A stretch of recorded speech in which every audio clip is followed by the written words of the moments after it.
లాంబరధరం విష్ణుం శశివర్ణం చతుర్భుజం ప్రసన్నవదనం ఝాయే సర్వవిఘ్నోపశాంతయే. అయోధ్యకు భరతుని ఆగమనము. నావలో నూనెను నింపి అందులో రాజుగారి కళేబరమును భద్రపరచుటకు ఆదేశించెను. పిదప దూతలను పిలిచి వారితో ఇట్లు పలికెను: మీరు వేగముగా భరతుని కడకు వెళ్ళడు. రాజుగారి మరణ వార్తను ఎవరికీ తెలుపవలదు. వెళ్ళి గురువుగారు మీ ఇద్దరిని వెంటనే బయలుదేరి రమ్మనినారు అని చెప్పుడు. గురువుగారి ఆజ్ఞతో దూతలు వెంటనే గుర్రముల కంటను వేగముగా పరిగెత్తుకుని పోయిరి.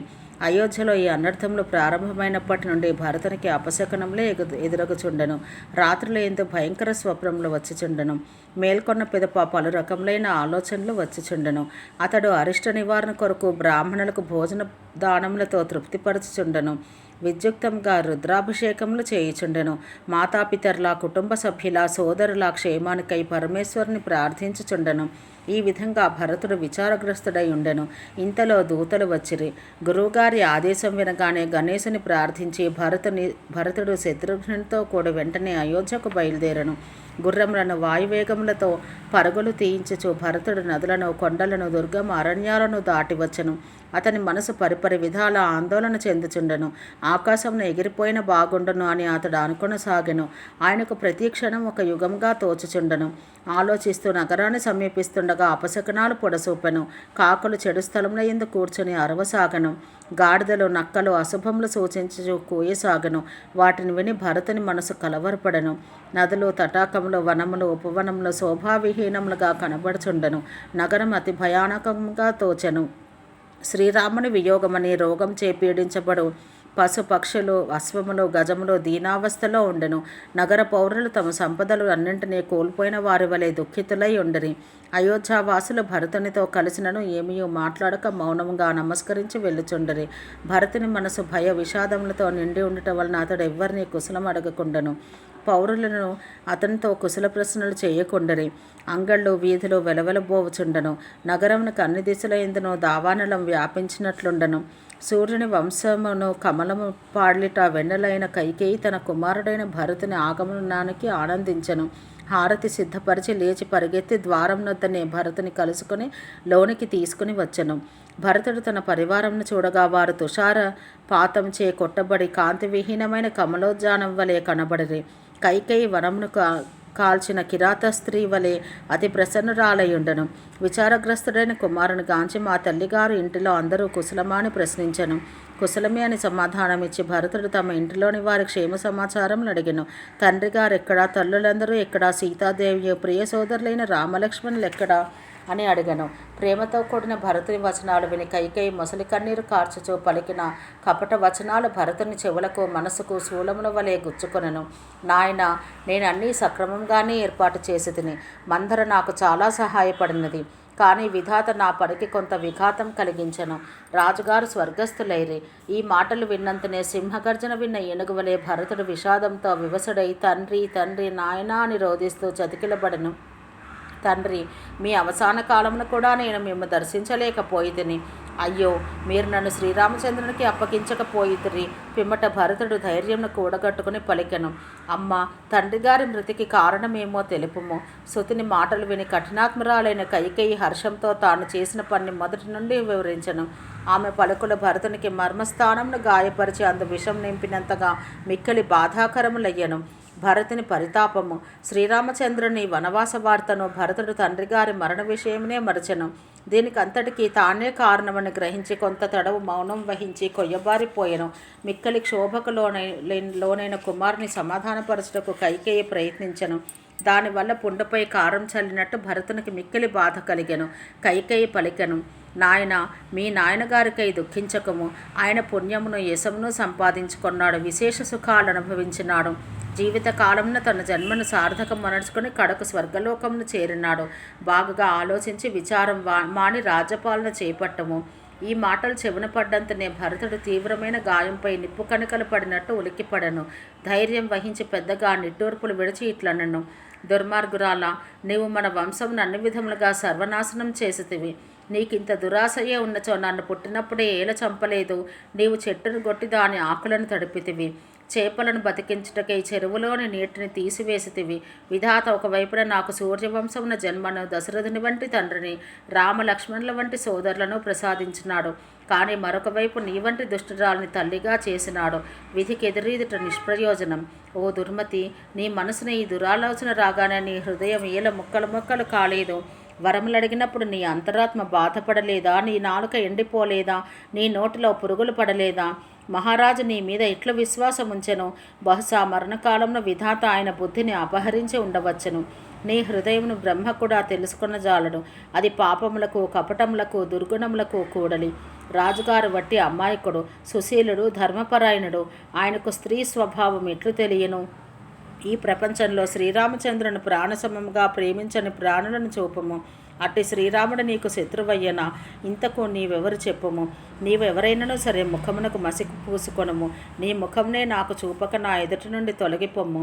శ్రీరాముని ఎడ వైరభావం కలిగి ఉన్న నీ వంటి స్త్రీ కడుపున విధాత నన్ను పుట్టించినాడు. నా వంటి మహాపాపి ఎవ్వడు ఉండడు. నీకు ఏమి చెప్పినా వ్యర్థమే. కైకేయి కుటిలత్వానికి శత్రుఘ్నుడు కూడా కోపంతో మండిపడెను. కానీ ఏమీ చేయలేకపోయెను.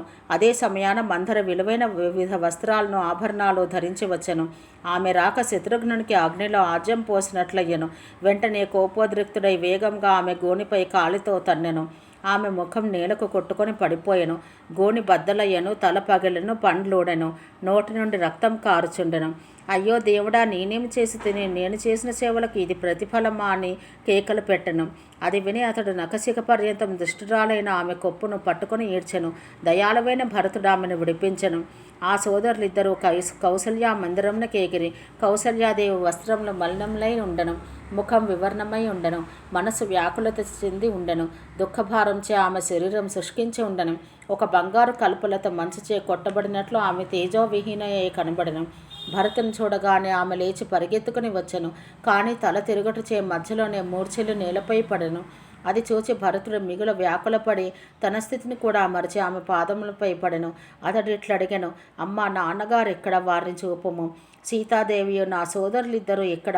ఈ లోకంలో కైకేయి ఏల జన్మించినను గొడ్రాలుగా ఏల ఉండలేదు.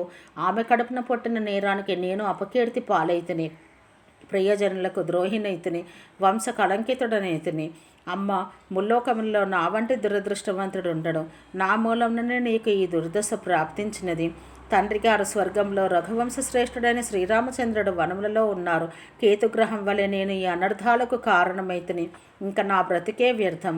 వంశవరమునకు నేను అగ్నినైతిని.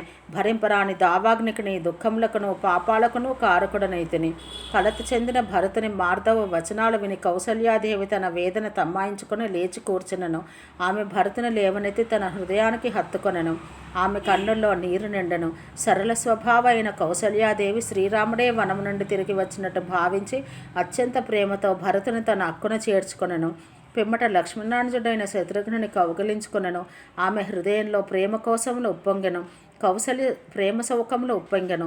కౌసల్య స్వభావం ఎరిగిన వారు ఆమె శ్రీరాముని తల్లి కదా, అందుకే ఆమె ప్రేమ స్వరూపిణి అని పలుకుచుండరి.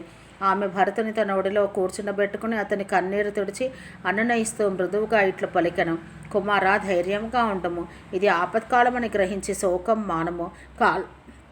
కాల కర్మగతి అనివార్యం. దీన్ని గ్రహించి హృదయంలో హానికి గ్లానికి తావీయవలదు. నాయన, ఎవ్వరినీ దోషిగా భావించరాదు. విధాత నాకు అన్ని విధములుగా ప్రతికూలుడైనాడు. ఇంత దుఃఖంలో కూడా నాకు మరణం ఇయ్యలేదు. అతని నిర్ణయమేమో. ఇంకనూ అతడు ఏమి చేయదలిచినాడో ఎవరికి తెలియనో.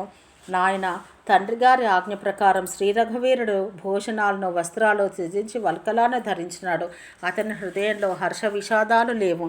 అతని ముఖం ప్రసన్నంగా ఉండెను. ఎవరిపైన ఆసక్తి లేదు, ద్వేషము లేదు. అందరినీ అన్ని విధములుగా సంతృప్తిపరిచి వనములకు పోయెను. శ్రీరాముని చరణములపై మిక్కిలి అనురక్తి గల సీతయు అతన్ని అనుసరించెను. లక్ష్మణుడు వారి వెంట వెళ్ళెను. అతని ఆపుటకు శ్రీరాముడు ఎంతగా ప్రయత్నించినా అతడు ఆగలేదు. అందరికీ శిరసా ప్రణమిలి శ్రీరామచంద్రుడు సీతా లక్ష్మణ సహితుడై బయలుదేరను. ఈ విధంగా వారు వనములకు వెళ్ళిరి.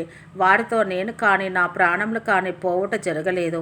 ఇది అంతయు నా కన్నుల ముందే జరిగినను అభాగ్యురాలనైన నా ప్రాణములు మాత్రం నా శరీరంను వదలలేదు. రాజుగారు మాత్రం జీవించుట మరణించుట అనువాన్ని చక్కగా ఎరిగిరి.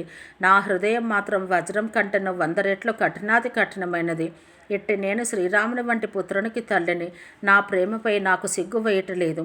కౌసల్య వచనాలు విని భరతుడు ఇతర రాణివాసం వారు శోకవిహ్వలులైరి. రాజభవనం శోకమునకు ఆవాసమయ్యను. భరత శత్రుఘ్నుల వ్యాకులపాటుతో విలపించసాగిరి. కౌసల్య వారిని అక్కను చేర్చుకుని ఓదారుస్తూ వివేకయుక్తమైన పెక్కు వచనములు పలికెను. భరతుడును వేద పురాణములలోని అనేక ప్రస్తావనలతో రాజమాతలను ఓదార్చి చేతులు జోడించి నిష్కపటంగా రుజుభావంతో పలికెను. ఓ విధాత, ఒకవేళ నా సమ్మతితో ఈ పని జరిగి ఉన్నచో తల్లిదండ్రులను పుత్రులను చంపిన పాపము, గోశాలను బ్రాహ్మణ అగ్రహారములను తగలబెట్టిన పాపము, స్త్రీ శిశు హత్య పాపము, మిత్రునికి రాజునికి విషమిచ్చిన పాపము, మనోవాక్కర్మలు చేసేసడి పాపములన్నీ నాకు అంటనుగాక. మాత, ఈ కుట్రలో నాకు భాగముంటే శ్రీహరిని పరమేశ్వరిని వదిలి భయంకరములైన భూత ప్రేతములను పూజించే వారికి పట్టే గతి నాకు ప్రాప్తించుగాక. అమ్మ, ఈ కుట్రలో నాకు భాగముంటే వేదమును విక్రయించేవారు, ధర్మం పేర ఇతరులను మోసగించేవారు, చాడీలు చెప్పేవారు, పరదూషణ చేయవారు, కపటలు, కొట్టులు, మోసకారులు, పోట్లాడువారు, కోపిష్ఠులు, వేదనింద పరిహాసములు చేయవారు, లోక విరోధులు, వ్యభిచారులు, చంచల స్వభావులు, పరస్త్రీలను పరధనమును అపహరింపచూసేవారు పొందడి దుర్గతి నాకు పట్టుగాక. అంతేగాక తల్లి, సజ్జన సాంగత్యమునకు ఇష్టపడిన వారు, పరమార్థమునకు విముఖులు, మానవ జన్మనెత్తి హరిని భజింపని వారు, హరిహరుల గుణగానమునకు ఆనందించని వారు, వైదిక మార్గమును వదిలి వామ మార్గమును అనుసరించేవారు, కపట వేషములు ధరించి ధనార్జన చేయవారు పొందే దురవస్థలు శంకరుడు నాకు ప్రసాదించుగాక. భరతుని నిష్కపటములైన స్వాభావిక వచనములు విని కౌసల్యాదేవి, నాయన, నీవు త్రికరణ శుద్ధిగా సర్వదా శ్రీరామునికి ప్రీతి గూర్చువాడవు, శ్రీరామునికి ప్రీతిపాత్రుడవు అని పలికెను. శ్రీరాముడు నీకు ప్రాణముల కంటేనూ ప్రియమైనవాడు. అట్లే శ్రీరామునికి నీవు ప్రీతిపాత్రుడవు. చంద్రుడు విషము వెదజల్లవచ్చును, మంచు మంటలు చిమ్మవచ్చును, జలచరములు జలముల ఎడలు విముఖత చూపవచ్చును. జ్ఞానులైనప్పటికీ వారు మోహమునకు దూరం కాలేకపోవచ్చును. కానీ ఎట్టి పరిస్థితుల్లోనూ నీవు శ్రీరామునికి ప్రతికూలుడవు కానే కావు. ఈ కుట్ర నీ సమ్మతితో జరిగిందని భావించిన వారికి ఈ జగత్తులో పుట్టగతులుండవు. వారికి కలలో కూడా సుఖశాంతులుండవు.